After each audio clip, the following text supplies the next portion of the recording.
పవిత్రమైన తెలంగాణ నేలపై విషం చిమ్మవద్దని దశాబ్ద కాలంలో ఏం చేశారో విషయం చెప్పి ఓట్లాడగాలని ప్రధానమంత్రి నరేంద్ర మోదీని భారత కార్యనిర్వాహక అధ్యక్షుడు కేటీఆర్ కోరారు. రాష్ట్ర పర్యటనకు వస్తున్న ప్రధానికి తెలంగాణ సమాజం పక్షాన ప్రశ్నలు వేశారు. ఎక్స్ వేదికగా స్థిరమైన ప్రధాని మోదీ గారు అంటూ కేటీఆర్ ప్రశ్నలు వేశారు. ప్రధానిగా 10 ఏళ్లు గడిచినా తెలంగాణ ప్రధాన హామీలను ఎందుకు మరిచారో చెప్పాలని డిమాండ్ చేశారు. ఒక తెలంగాణ సాగునీటి ప్రాజెక్టుకు ఎందుకు జాతీయ హోదా ఇవ్వలేదో చెప్పాలని కోరారు. యువతకు ఉపాధినిచ్చే కాజీపేట కోచ్ ఫ్యాక్టరీకి ఎందుకు పాతరేశారో చెప్పాలని కేటీఆర్ కోరారు.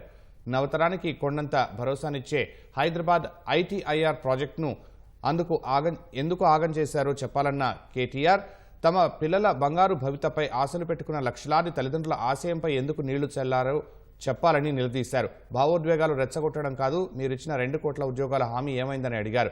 బిఆర్ అంబేద్కర్ రాసిన భారత రాజ్యాంగంపై ప్రజల సాక్షిగా ప్రమాణం చేసి అదే రాజ్యాంగాన్ని అందరి కళ్ల ముందే కాలరాయవద్దని కోరారు.